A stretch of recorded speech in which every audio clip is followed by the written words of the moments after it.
Yo, what's going on, Senpai Squad? Welcome back to a brand new video, and today we've got the review for Boruto episode 62, and once again we've been blessed with a fantastic episode. I'm going to say it right now. If you guys haven't been watching the movie, well, I mean, obviously you guys have been watching the movie arc, otherwise you probably wouldn't be watching the review, but if for whatever reason you haven't been watching the movie arc, or you have a friend who's not been watching the movie rehash, because it's a movie rehash, go and watch it right this second, because it's not the movie anymore. It just isn't. I mean, it follows the three main plot points, I guess you could say, of the movie, that being the cheating exams, cheating, Otsutsuki invasion. It follows those three main plot points. However, everything in between that is just completely just juggled up and all brand new. It's all new. If you haven't seen it, or you have a friend who's not been watching it, go and watch it, because it is anything but a movie rehash. That's why I'm using these little air quotation marks, because the movie version is cancelled. The movie is a no-go anymore. The manga is a no-go anymore. The anime version of this arc is the only canon version of the arc anymore, because if you liked the movie, if you are a Naruto fan who liked the movie, maybe you're not even a Boruto fan. Okay, that's fine. That doesn't bother me. If you don't like Boruto, but you liked Naruto, there's a high chance you probably enjoyed the film. Well, if you did enjoy the Boruto film, I can guarantee you now, 100%, you will love this Boruto movie arc, because it's the same, just 100 times better. So, if I have to recommend any arc to a non-Boruto fan, but someone who liked Naruto, there'd probably be the Naruto Gaiden arc, and now also this one. So, that's all I'm going to say. But anyway, into the episode. Now, if you guys didn't know, maybe you don't follow me on Twitter or something, I love Urashiki, and I feel like you guys know where I'm going to be going in this review, if you do know that, because, my god, my Urashiki fanboy came out a little bit in this episode. So, I really want to talk about Urashiki. However, first, I think I'm going to cover the other bits, and then we'll come back to Urashiki.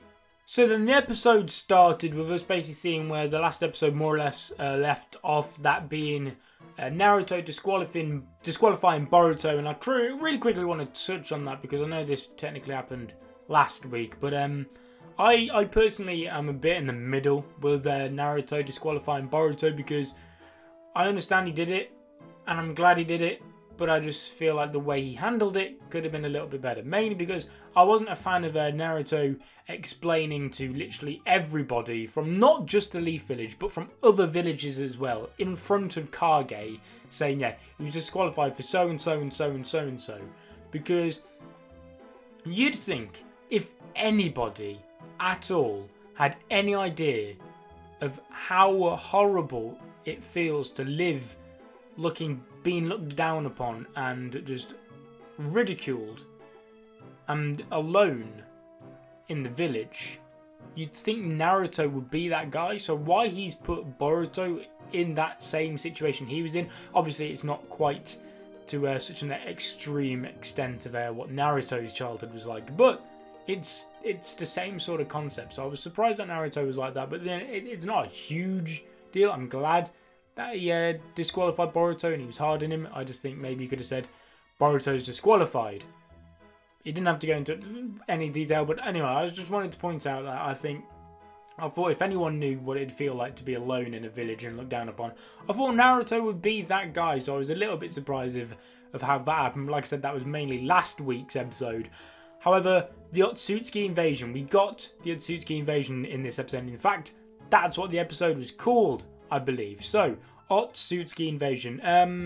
Urashiki did appear, as you'd know, which I wasn't too sure if he would. Looking at the preview from last week, because we didn't see him at all. He wasn't with Momoshiki and Kinshiki, which, to be fair, he's not really been with Momo and Kinshiki much in this arc. I think apart from when they were looking down at the earth and then taking on Killer B, They were like the only times he was there, but I don't even think he turned up to Killer Bee until right at the end. But I'm going to get into my theories with Urashiki shortly. I mean, I've done a theory video on him like a month ago, but we'll give Urashiki a break for a minute. Anyway, so during the attack with the Otsutsuki attack, we got Boruto. We basically got everyone. There was this beautiful scene with basically all the parents and their kids were coming together, and we got a lot of interactions with. We saw Shinki. He was going to go challenge Momoshiki. I would have loved to have seen you give it a go. That would have been great for Shinki to just get a taste of his own medicine, kind of. Like, Shinki's just been, like, OP compared to all the other getting, and he's been so big-headed. Don't get me wrong, I still love Shinki, but I'm not going to deny he's been pretty big-headed. So, I would have enjoyed to see him thinking he could take on Momoshiki, for Momoshiki to, like, literally slap him without even, like, looking at him, and Shinki just be like, yeah, he's actually kind of strong. I would have liked that, but basically Gaara was like, yeah, Shinki, don't even try it. Like, seriously, don't even try it. And Shinki, he listens to his father. We know that. He listens to Gaara, so fortunately we didn't get to see Shinki get the absolute shit smacked out of him by Momoshiki, but it is what it is. We got to see Sasuke saving Sarada from Kinshiki, and there was just that one line from Sasuke which was beautiful. It was like, you dare lay a hand on my daughter and I will shorten, unless you want that horn of yours shortened. And it's just like, my girlfriend was watching at the time and she was just like, this kid, this man, Sasuke, like, have my children. Like, I'm not even mad. He can have mine. He can, that would... Urashiki, I think now is a good a time with any to get onto Urashiki, don't you? Thank you. So then, where do I start with this guy? Well, I feel like this is one of those opinions which is kind of split down the middle of the community right now, and I feel like it's a little bit of an unpopular one. But I've been following this idea of Urashiki since I first saw him, like with Toneri. I think I made a video on it, if you didn't see that, about my Urashiki theory. And at the time I thought, yeah, this is a bit crazy. But now after seeing him recently, like, I don't even think it's that crazy anymore. Basically, I don't think there's any chance of Urashiki dying in this arc. Now, I know that clip right there, this might just end up being like clipped up and put on Twitter in the next few weeks, being like, oh yeah, what was that, Harrison? You didn't think Urashiki would what? Oh, you didn't think it died? Well, he did, but no, I don't think Urashiki's going to die, and I'll tell you why, because Momoshiki is the main villain in this arc, and he's definitely had more screen time than he did in the movie. However, most of his screen time has just been extended versions of what we've already seen in the movie, and the odd one or two new scenes. Urashiki, on the other hand, has had completely new scenes. Obviously, he wasn't in the movie, so that's kind of like, duh. But what I mean by that is, all of his scenes didn't include Momoshiki. Like, all of his scenes are completely brand new material, I think, more or less. We had, and all the subplot he's been given. I don't understand why they'd give him all of this stuff, and the most development, no, it's not really development, but the most just kind of, I don't know what the word is, just subplot of all the three Otsutsukis just to then kill him in, like, the span of 10 episodes. It didn't really make much sense. Like, he sealed away Toneri.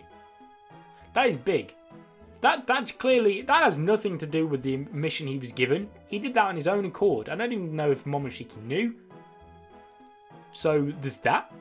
He attacked Gaara again on his own accord, I think, because I don't think Momoshiki, I don't think they needed to do that. He wasn't a Jinchuriki anymore, so did he have to take on Gaara? No. Did he?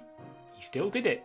And then in today's episode, he took on Mitsuki. Now, this wasn't necessarily quite as big of a deal because this kind of just could have been to do his mission because, you know, he's just kind of trying to get rid of everyone out the way so he can get to Naruto. So that's not a big thing. But the fact that he just took out his Sage mode and then was like, ooh, this is a bit juicy, isn't it? Thanks for that one. I mean, it just creates another little bit of a subplot for the future, like for them to build on in the future between Urashiki and Mitsuki. You know, see them again in the future, and Mitsuki will be like, "It's you again," something like that. And then the big one. This is the thing. How did this guy, like this guy was taking on Gara and Shodro. He was taking on 2 Kage. He wasn't being overly serious at times. And then he started to get bodied, I won't lie. He did get outsmarted.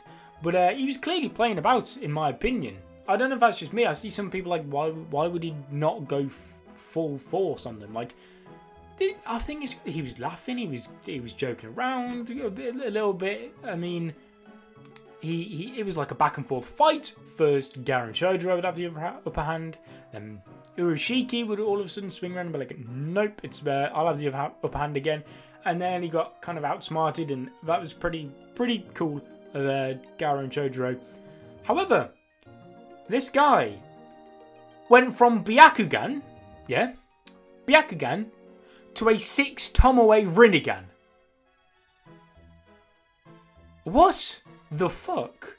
How? The only person we've ever seen with a 6 Tomoe Rinnegan, other than Urashiki, is Sasuke. And now Urashiki, all of a sudden, is just like, see this Byakugan? Wah! Rinnegan.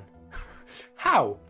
I don't understand, so I just don't understand why they would do all of this extra stuff for Urashiki just to then kill him off. It doesn't make much sense to me. If they do that, that's their decision. They can do it, okay? I just would have preferred to see some of that extra time be put towards Momoshiki. That's just my opinion, because he's still the main bad guy of this arc. I'm not saying Urashiki's the main bad guy, because he isn't. Urashiki, to me, in this arc, is purely just one big ball of foreshadowing, in my opinion. And it's done over time in anime. It's nothing new to have some small foreshadowing for future arcs in an arc which is to do with something completely different. It's nothing new. It's normal. I'm a fan of that. Good class is good writing. I personally would. And I also know one of the other points that people bring up is, yeah, well, they're going off the movie, and obviously Urashiki wasn't anything big in the movie. If you really think that this arc is just them literally just rewriting the movie, then I'm sorry, but what? They've clearly have taken the movie and used that just as a ground point, as a basis, and then built upon that. There's no way, if you read the original script, which I don't think we ever will get to, I imagine they've changed quite a little bit of it, because for a start, when this script was written, the Jogan didn't exist, the Otsutsuki seal didn't exist, Boruto wasn't even a series. So they would have had to change stuff for it to now link into what happens later on in the manga. So the whole, yeah, but he wasn't a big deal in the movie, I can't really get behind that, because I imagine a lot of things have changed. Like, they've probably thought, right, Urashiki, yeah, okay, Kishimoto, I like the idea he had, however, I'm going to take this character and I'm going to build on him. I'm going to turn him into something a little bit different. Something huge, maybe not huge, okay? But something different for the viewers to see. Adds another element into this movie arc. And I think seeing him unlock a 6 Tomoe Rinnegan, if you're going to give me the only other person in existence that we know of with a 6 Tomoe Rinnegan and then just kill him a few episodes, like if you just kill him a few episodes after awakening the Rinnegan, then what was the point? That's my question. What is the point? I don't see it, personally. But it is what it is. We will see in the next few weeks. Fortunately, we won't be seeing it next week because there's no Boruto episode next week, if you guys didn't know that. Just wanted to point out that there's no Boruto episode. Anyway, I've gone about Urashiki too much, okay?